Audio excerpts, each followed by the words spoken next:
Glórias a Deus, a igreja pode se sentar em nome de Jesus. Convido os irmãos a abrirem a Bíblia no Evangelho segundo escreveu João, no capítulo de número 4. Evangelho segundo escreveu João, capítulo de número 4. Enquanto os irmãos encontram, eu quero dar graças a Deus por mais esta oportunidade de poder estar ministrando a Tua palavra aqui na minha casa. Deus abençoe pastor Sandro pela confiança e por semear no meu ministério. Deus abençoe todo o corpo de obreiros, a todos os irmãos desta casa.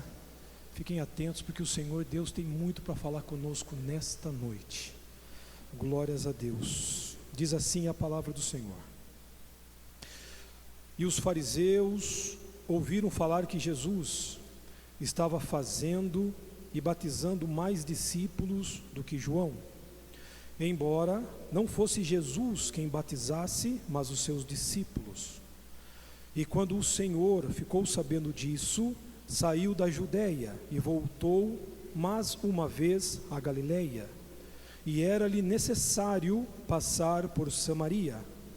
Assim, chegou a uma cidade de Samaria chamada Sicar, perto das terras que Jacó dera a seu filho José. Havia ali o poço de Jacó. Jesus, cansado da viagem, sentou-se à beira do poço, e isso se deu por volta de meio-dia. Nisso veio uma mulher samaritana tirar água, e disse-lhe Jesus: dê-me um pouco de água.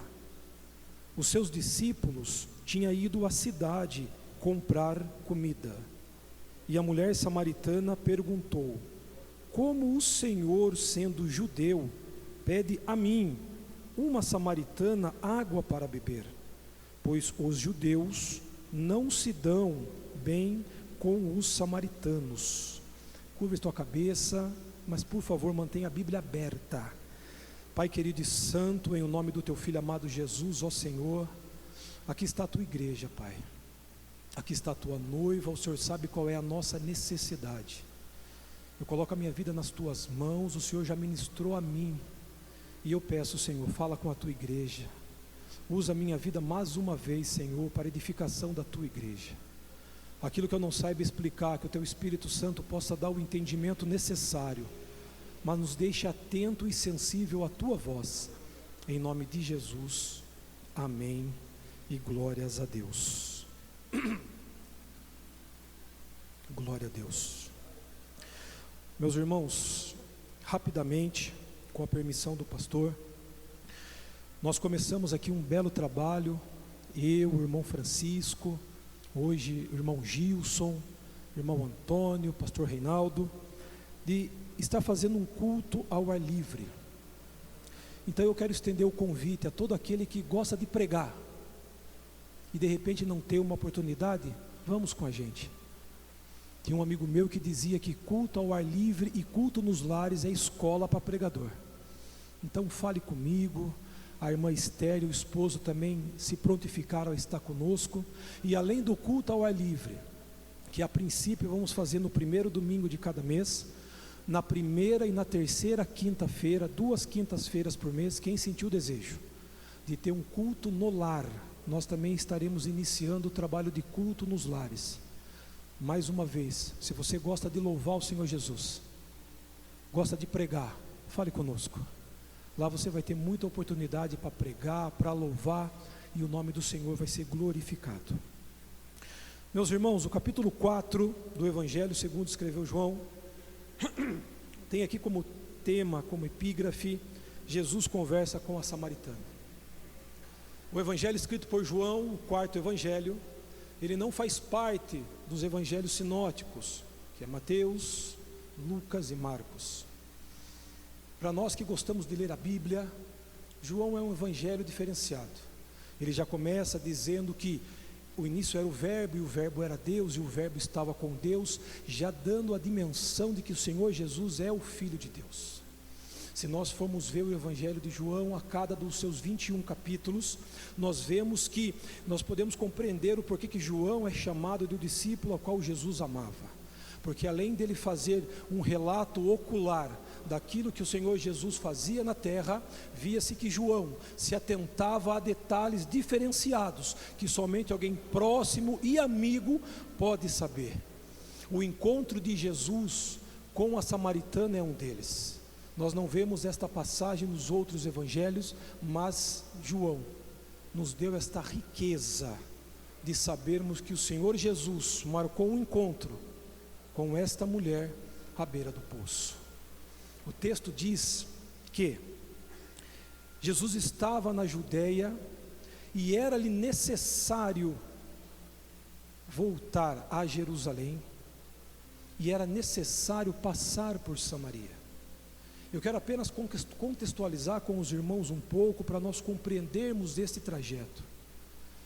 O percurso da Judeia para Jerusalém e vice-versa era algo muito comum entre os judeus, principalmente nas épocas de festa, na Páscoa, era muito comum. Porém, eles não atravessavam a cidade de Samaria. Para eles, um judeu pisar em Samaria era tocar em algo impuro.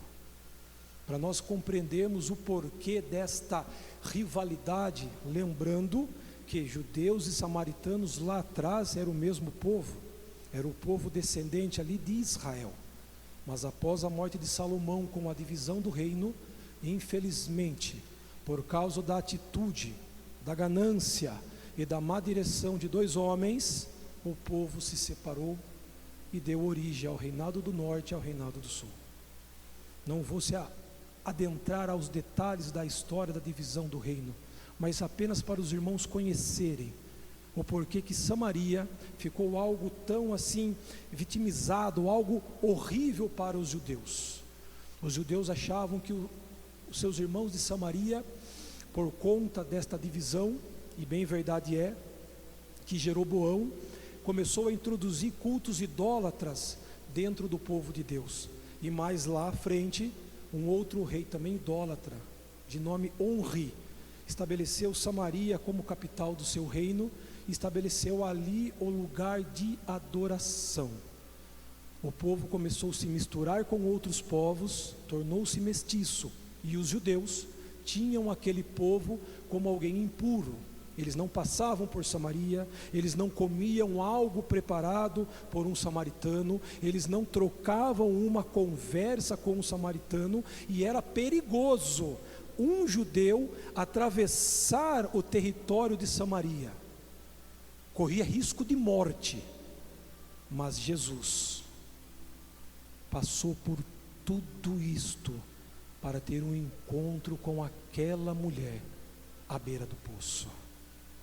A Bíblia diz que Jesus ele vai até uma cidade de nome Sicar e se assenta no poço para aguardar aquela mulher. Meus irmãos, não foi acidente, não foi algo eventual, foi um encontro que o Senhor Jesus tinha com aquela mulher à beira do poço. E eu quero dizer para alguém aqui nesta noite, se você está aqui hoje ouvindo esta palavra, é porque o Senhor marcou um encontro com você. Não endureça o vosso coração ao ouvir a palavra do Senhor teu Deus. Hoje é um encontro que o Senhor tem com você, para te confrontar de algo, porque eu não creio num evangelho que não faz a gente sair confrontado e repensando em como nós podemos ser pessoas melhores. Infelizmente, volto a afirmar sem medo de errar, por causa da má direção e da ganância de alguns, o evangelho verdadeiro está sendo sufocado, estão sendo pregados aí evangelhos alheios. Eu costumo dizer que são evangelhos fast food. Ah, você quer algo para prosperidade? Vem aqui. Não, você quer uma bênção para a sua vida financeira? Não, hoje você vem aqui. Você quer algo para o seu casamento? Vem aqui. Mas o evangelho ainda nos confronta, ainda mostra o nosso estado pecaminoso, ainda mostra que nós somos dependentes de Deus, que nós somos seres necessitados da graça. Da graça. Mateus vai relatar que certa vez chegou um homem para Jesus e disse: bom mestre. Jesus disse para ele e fala assim: bom? Por que você me chama de bom? Não há bom se não tiver a graça sobre nossas vidas. O que nos mantém de pé é a graça. O que nos faz caminhar é a graça. O que nos faz não pisar errado é a graça. E a graça só se manifesta quando nós somos confrontados do nosso pecado. Não existe conversão sem confrontamento. Não existe direção se não nos mostrarmos o caminho correto. Oh, aleluias. E o Senhor Jesus senta à beira daquele tanque.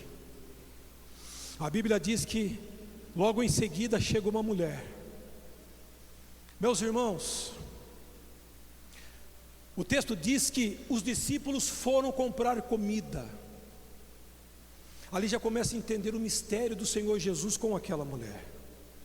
Eu acredito, vou conjecturar, porque a Bíblia não diz pequenos detalhes, mas eu acredito, e nós conhecendo o temperamento de Pedro, eu imagino que ele deva ser o primeiro a falar assim: não, mestre, é perigoso, o Senhor não pode ficar sozinho nesse território, e esse é um território samaritano, precisa ficar pelo menos 2 de nós para guardar ao Senhor.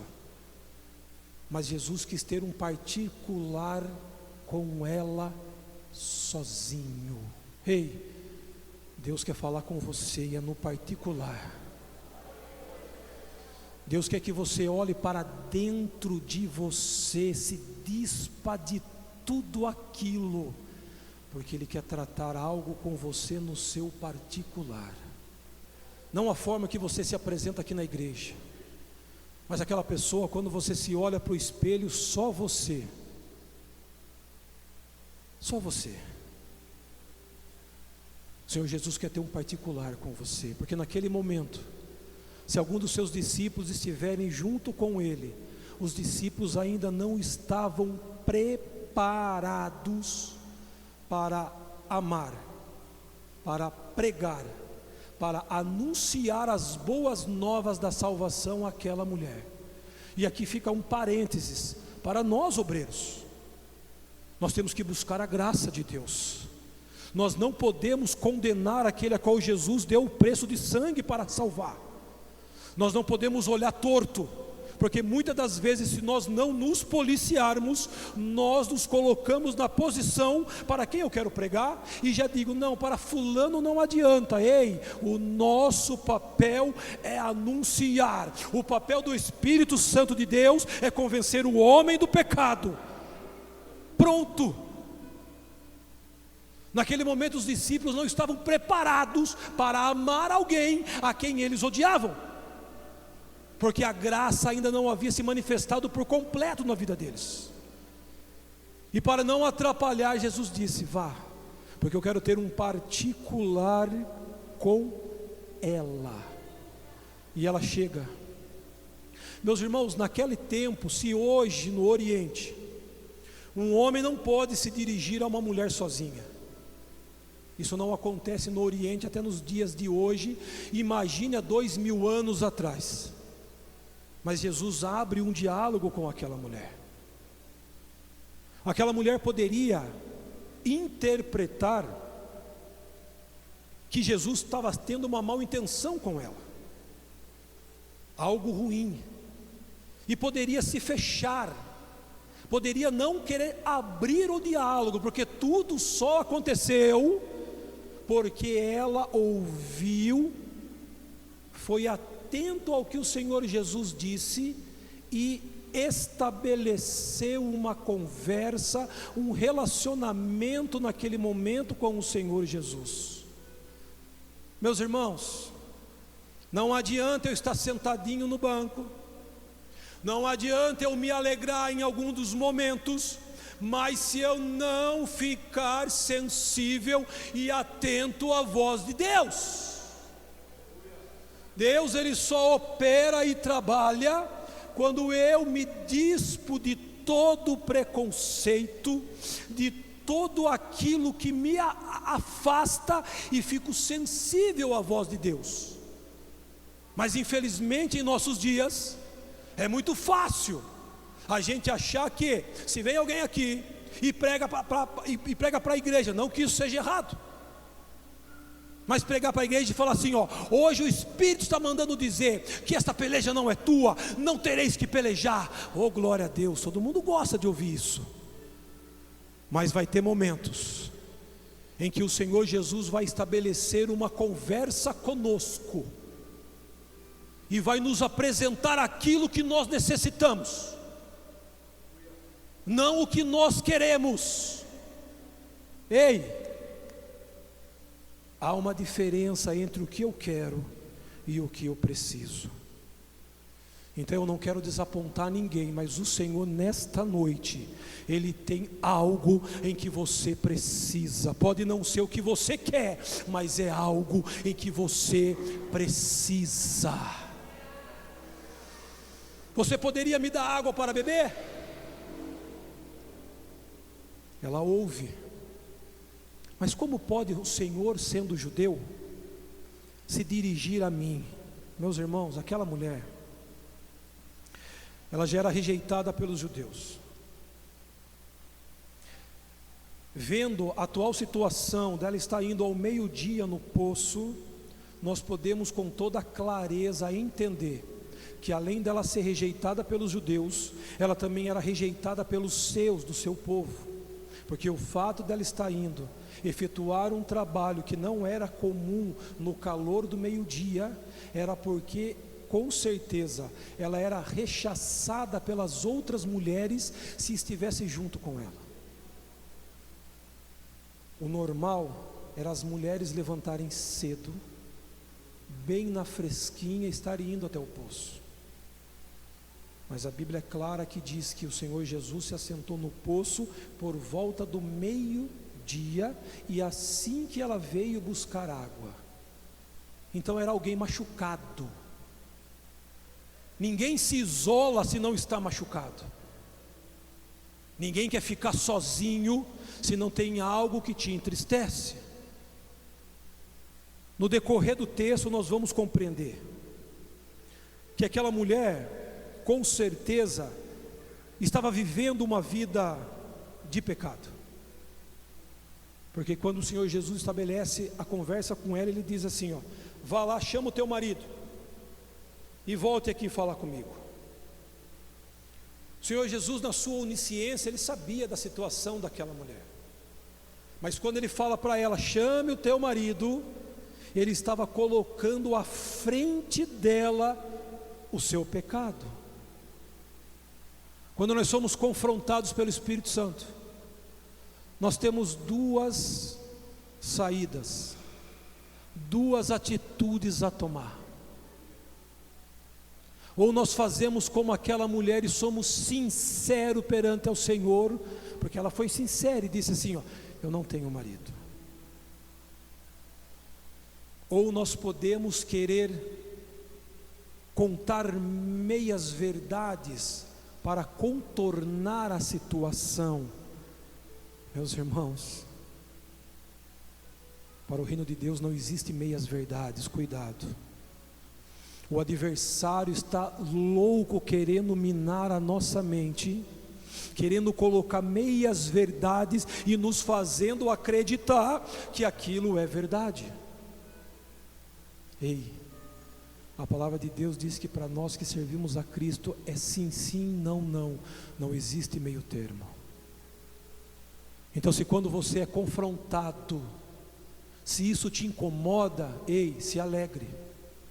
Porque se você ainda está sendo incomodado, confrontado pelo Espírito Santo, se alegre. Porque tem muitos que o Espírito Santo já não consegue mais chegar ao coração daquela pessoa, porque ela já está fechada com o pecado.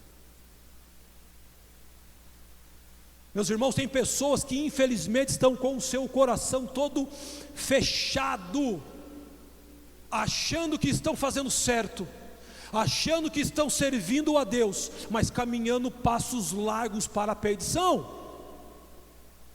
E isso acontece dentro da igreja? Acontece. Mateus relata no capítulo 27, se não me falha a memória, que o Senhor Jesus diz claramente que naquele dia muitos virão a Ele e dirão: mas Senhor, nós fizemos isso em Teu nome, Pai. Se pudermos transportar para uma linguagem de hoje, poderíamos dizer do tipo: mas Senhor, eu cantava naquele departamento, mas Senhor, eu dava aula na escola dominical, Senhor, eu sentava na tribuna com os meus amigos. Mas o Senhor vai dizer: eu não te conheço. Meus irmãos, não tem nada que afasta o homem de Deus a não ser o pecado. Hoje é noite de reflexão. Hoje o Espírito Santo está dizendo para mim e para a igreja: ei, olhe para dentro de você. Olhe, faça do seu coração um poço e olhe lá dentro, lá no fundo, e se esvazie de tudo e apresente ao Senhor. Não queira esconder nada daquele que a Bíblia diz que seus olhos são como chamas de fogo. Naquele dia não vai ter ninguém inexcusável perante o nosso Deus. Naquele dia não vai ter. Não. O que você fez com aquilo que eu te dei? Como foi a sua atitude naquele dia que eu te chamei? Ei, aqui o Senhor Jesus, Ele não está atentando à vida de pecado daquela mulher, mas Ele está atento à atitude que ela vai ter quando ela é confrontada do seu pecado. Evangelho é isso. Não importa qual é o teu pecado. Quem de nós podemos bater no peito e dizer: não, eu não tenho pecado? A Bíblia fala que enganoso é o coração do homem. Olhe para dentro de si. Nós pecamos em atitudes, pensamentos, atos, olhares. Tiago vai dizer que o pecado ele nasce pela concupiscência do nosso pensamento. Por isso que o Senhor Jesus disse lá no Sermão da Montanha e disse: olha, se o teu olho te faz pecar, prefira ficar no reino sem um olho do que caminhar para a perdição. Eu não tenho marido. Disseste bem, pois já tiveste 5, e o que está com você hoje não é o teu marido. Meus irmãos, o que o adversário mais quer fazer para nós nos dias de hoje é trabalhar na nossa mente. Nós já ouvimos aqui Deus falando através da boca do nosso pastor que a nossa mente é o campo de batalha do adversário de nossas almas. Então aquela mulher, ela disse para o Senhor Jesus: olha, eu caí 5 vezes, estou na minha 6ª vez, caminhando, errante, sou pecadora. Eu sei que tem pessoas aqui, e eu falo com total certeza, porque eu sei ao Deus que eu tenho crido, que já caiu 1, 2, 3 vezes, e o adversário quer minar a tua mente e dizer para você que, ei, você já era, não adianta mais. Você peca, pede perdão, e lá na frente você caiu de novo no mesmo erro. Porque se nós pararmos para pensar, da mesma forma que aquela mulher teve 5 casamentos, tropeçou na mesma pedra, examine-se cada um. O adversário ele usa geralmente a mesma pedra para nos fazer cair no nosso pecado. De repente, no meio dos jovens, pode ter alguém que está olhando para dentro de si e dizendo assim: ei, é a pornografia que me faz cair. Não se escandalize, meus irmãos. Se nós formos ao médico e não apresentarmos o nosso problema ao médico, ele não pode nos curar. Na casa de Deus é a mesma coisa. Se nós não apresentarmos sinceramente a Deus, não tem como o Espírito Santo tratar as nossas feridas. Nós não precisamos sair confessando para o homem. Não precisa ninguém vir aqui e chegar para o pastor e falar assim: pastor, eu quero me confessar com o Senhor. Nós não temos a doutrina católica. Mas apresente a Deus. Hoje o Espírito Santo está confrontando pessoas nesta noite. Olhe para dentro de você, veja o que te faz pecar, mas não minta para mim, seja sincero a mim, apresente a mim. Oh, aleluias. Pode ser que alguém seja o olhar altivo, seja a cobiça pelo dinheiro, seja a cobiça pelas coisas desta terra. O adversário sabe. Deus falou também através da boca do nosso pastor que Ele não conhece o nosso pensamento, porém, através de nossas atitudes, Ele sabe como nos atacar. Meus irmãos, se nós seres humanos falhos, cheios de defeitos, se nós conversarmos com alguém que trabalha no ramo da psicologia, da forma que nós sentamos para conversar, a forma que se você senta, se você cruza a tua perna para a esquerda ou para a direita, se você pende mais para um lado, se você escreve reto ou inclinado, ela já consegue traçar o teu perfil. Não subestimemos o adversário de nossas almas.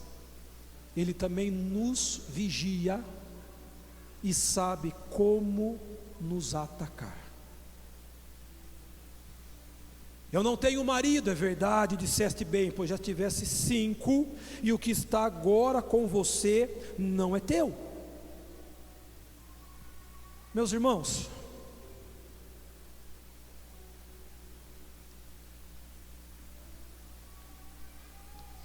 o Senhor Jesus me deu um tema para esta pregação, que diz: a salvação é um dom de Deus.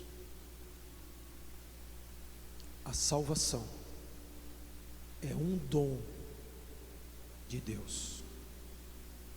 Teve 2 situações naquela mulher que mudaram todo o contexto da história dela. No versículo 7, ela foi sincera quando disse: eu não tenho marido.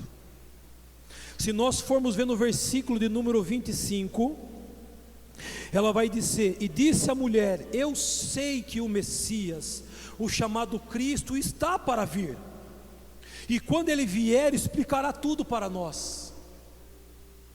Ela tinha a fé em Cristo, mas ela não era uma mulher pecaminosa, era.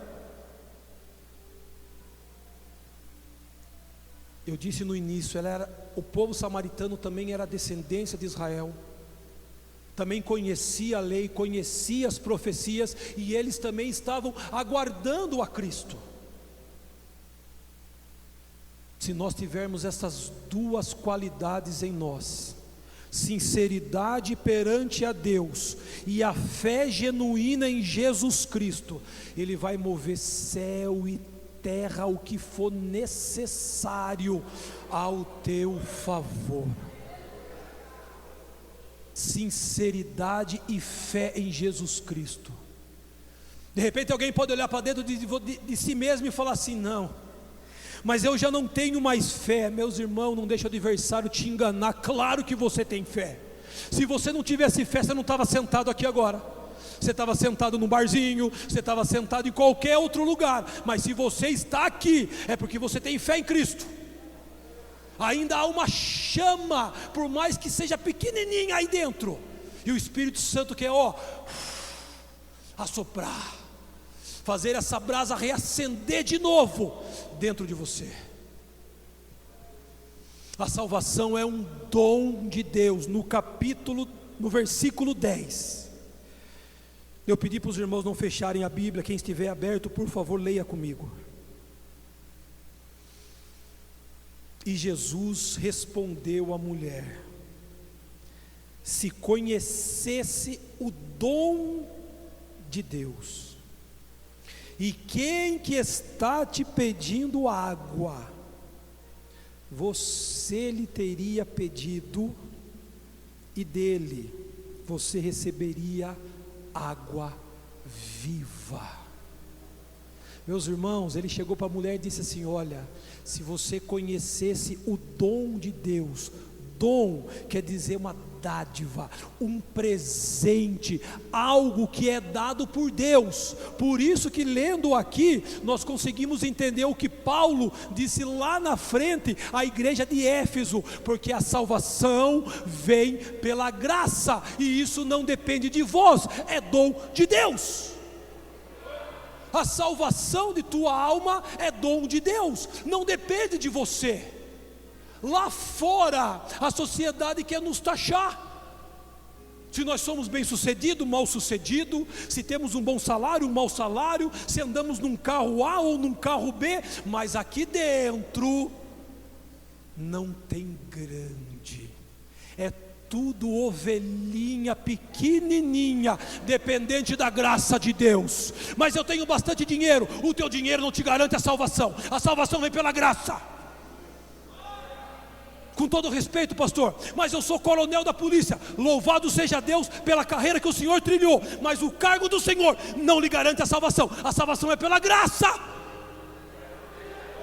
Mas fulano de tal é pastor, presidente em tal campo, não importa, perante Deus, ele está na mesma balança que nós, é salvo pela graça. No reino de Deus não tem pequeno, não tem médio, não tem grande, todos nós somos salvos pela graça, e isso não vem de vós, é poder de Deus, é presente de Deus. Mas como um presente de Deus, nós temos que estender a mão para aceitar esse presente. A igreja fica de pé em nome de Jesus. Nós temos que aceitar este presente.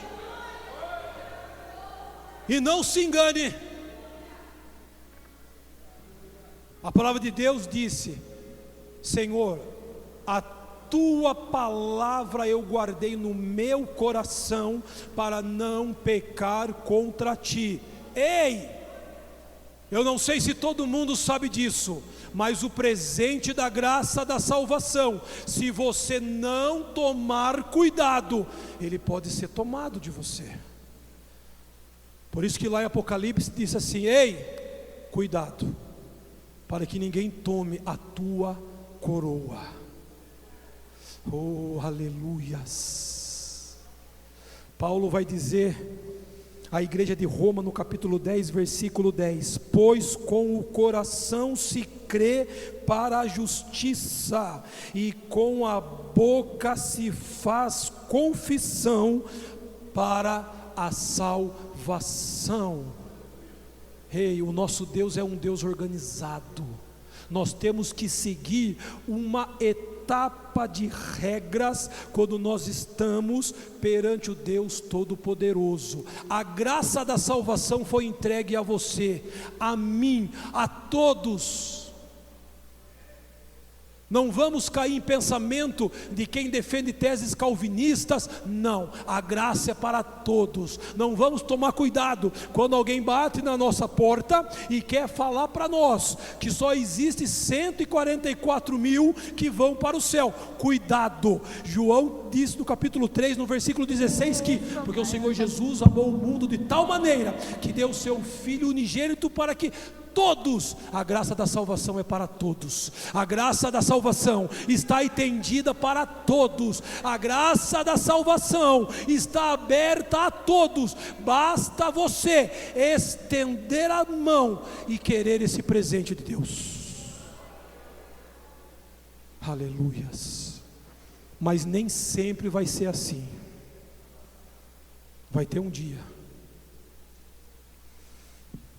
em que não será mais possível estarmos batalhando por este presente. E não há nada mais triste do que aquela sensação que quando a gente para refletir e pensa assim: meu Deus, o porquê que eu não aproveitei aquela oportunidade. Aqui eu já quero lançar o meu primeiro convite. Eu não sei se tem alguém em nosso meio que ainda não é crente em Jesus. Eu não estou convidando você para trocar de uma religião. Eu não quero fazer você trocar de uma igreja, não. O Espírito Santo de Deus trabalha no tempo certo, na hora certa, no momento certo. A minha pergunta é: tem alguém aqui em nosso meio que ainda não aceitou este presente, esta graça da salvação? Ainda não confessou, não fez como Paulo disse: com a boca eu confesso. Ei, não, irmão Fábio, eu já aceitei no meu coração e estou sentadinho feliz. Então, se você já aceitou no teu coração, agora abre a tua boca para a confissão de teus pecados. Tem alguém em nosso meio? Se tem alguém, sai do seu lugar em nome de Jesus.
Gosta de vir na igreja, se alegra com os louvores. O Senhor Jesus quer algo a mais para a tua vida. O Senhor Jesus está dizendo assim: ei, eu conheço a tua dificuldade, eu reconheço o teu problema, mas você precisa dar um passo até a mim. O Senhor Jesus disse: se você beber desta água, fontes de água viva jorrarão dentro de você. Não adianta eu estar perto da fonte, não adianta eu estar sentado do lado da fonte, não adianta eu só estar vendo a fonte. Eu tenho que beber da fonte, eu tenho que beber da fonte. Tem alguém aqui? Sai do seu lugar em nome de Jesus. Tem alguém aqui em nosso meio que já é crente, ouviu a palavra, essa palavra foi de encontro a você, não precisa ter vergonha. A palavra te confrontou, você olhou para dentro de você, você sabe e você reconhece. Não adianta só saber, tem que reconhecer que tem algo que você faz, que você vê, que você pensa, que você pesquisa. Aí o Espírito Santo vai tratar no particular de cada um. Mas se tem algo que a palavra te confrontou e você quer o renovo da parte de Deus, se sentir confortável, sai do seu lugar, vem aqui à frente, nós vamos orar por você. Se tem alguém, sai do seu lugar. Isso não é vergonhoso, meus irmãos, isso é para a glória de Deus. Pode ser que você esteja se questionando o porquê de tal coisa, o porquê que já isso não acontece. Ai, mas quando aquela mulher teve um encontro com o Senhor Jesus, tomou desta água maravilhosa. Se vocês continuarem lendo os próximos versículos, ela sai correndo, querendo anunciar para todo mundo: